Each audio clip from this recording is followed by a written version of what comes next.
it's easier to match it up. You know, it just makes it, when you match it with the line, then you have a reference point.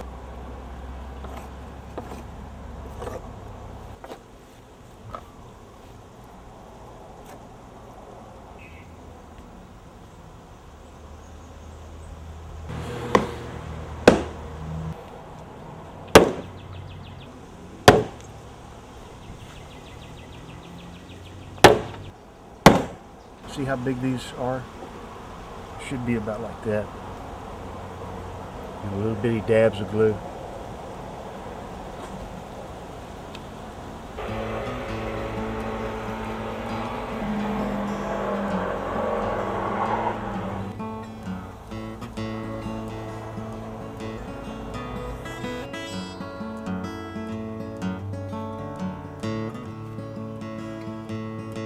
This center line is going to go through each piece, and it'll connect the bar, the center bar, from rail to rail. And then I'll space my bulkhead bars, my I-beams, on 5-inch centers, so there's a 4-inch air pocket every 5 inches.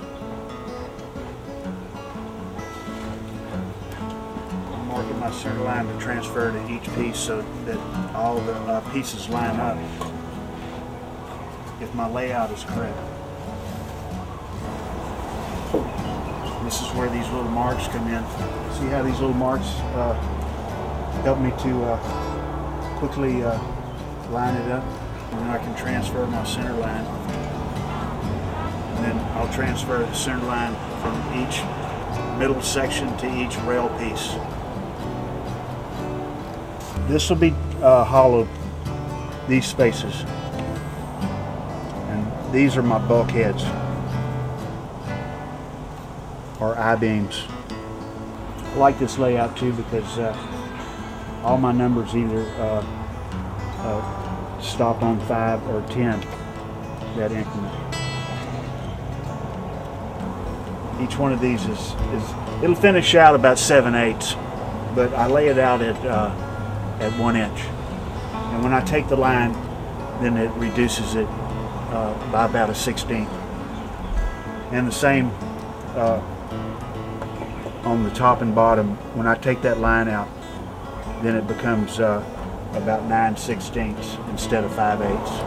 And then once the board's finished sanded, then there's at least a 1/2 inch to 9/16 of top and bottom deck. When I hollow, I'll leave 2 inches of solid on the rail side. So say starting right here, if I leave 2 inches, then I can only mortise down about 3/4 of an inch. So each one of these I'll measure. I can do this one. If I leave 2 inches, I can mortise 1.5 inches. It's approximately 4 right there, so I can go down 2. So I note each one of these so that when I'm drilling, I'll know how deep to go.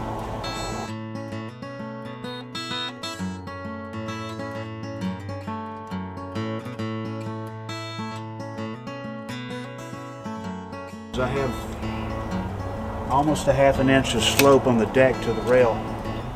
So what I'm going to do is I'm going to make another line, and it will be a step mortise. And so what I'm going to do is I'm going to move my line in another 1/2 inch because I don't want to have any shape throughs when we finish shape the rail.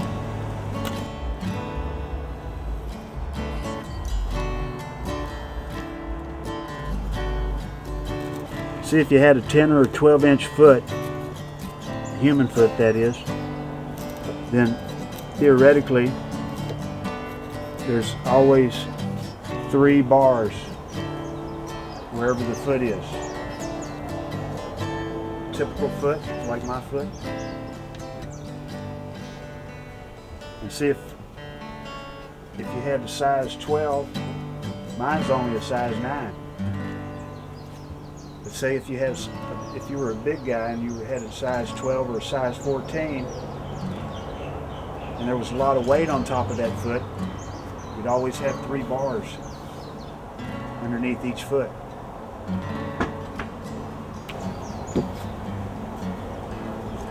Each one of these air pockets, once the board's put back together, each air pocket is contained from rail to rail, and the air doesn't move. It's within a sealed chamber. So if there's ever a breach in any one of these chambers, it stays to that one chamber, theoretically. The longer the board, the more hollow space. The shorter the board, the less hollow. It's just proportional. That's the one thing about the bigger board, the thicker board. There's more of an air pocket. There's more volume of air.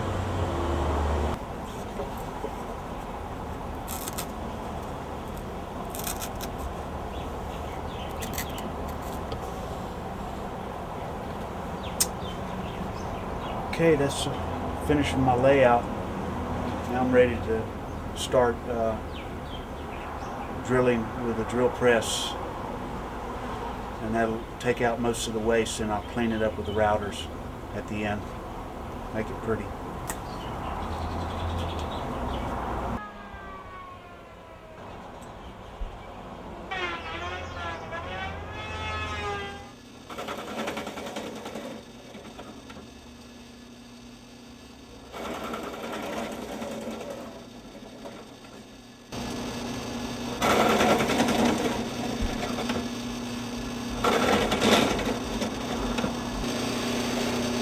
Router is a dangerous tool, so the less router work, the better.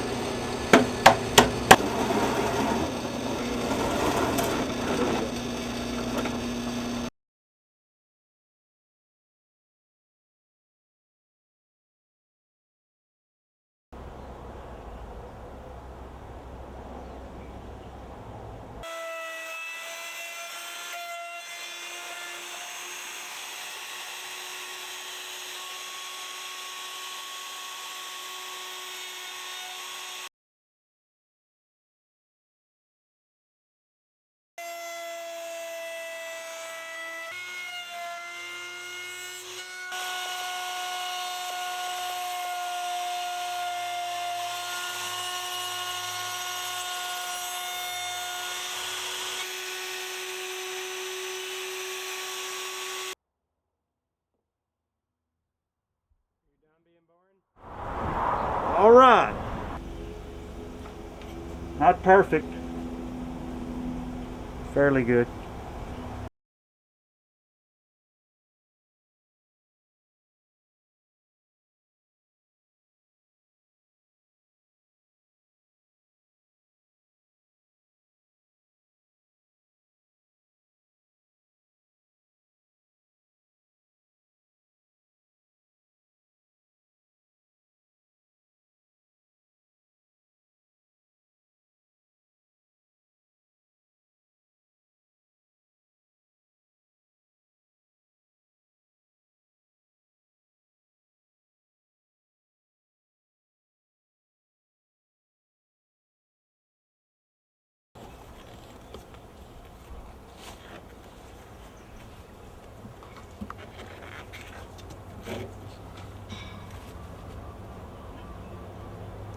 So what are you using there? What are you doing?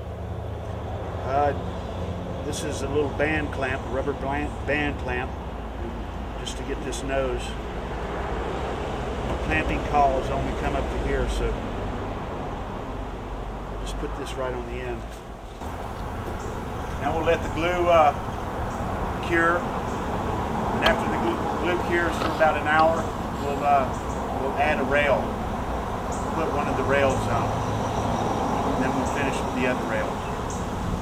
I used to lay it down horizontally, like normally, like, you know, when you usually see people gluing tabletops or planks together. Usually they do it on, you know, horizontally on the table. but I found that when you stack it vertically, the glue, it's much easier to work with the glue.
We're going to leave it banded overnight for the glue to cure.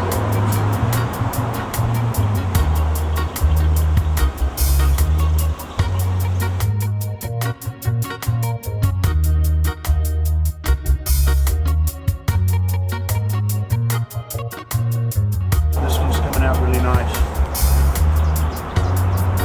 It's nice when they go back together easily. That means the mill work is proper. Sometimes they move a little bit. This one moved a little bit. It spread apart a little bit. But it went back together perfectly. So when it goes back, it'll be nice and straight. And then how do you get the next rail on? You got to take it, flip it upside down? Yep. We'll pull the bands and we'll take the two boards. That's my caul. That's what holds it straight. These are straight boards. Yeah. We'll take that out. The board's straight now. Once that glue starts curing, it's not going to move. And we'll flip it over. And I'll put some pads down. And we'll flip the board over, this rail down, and we'll put the next rail on top. Then we'll be complete and we'll be ready for finishing.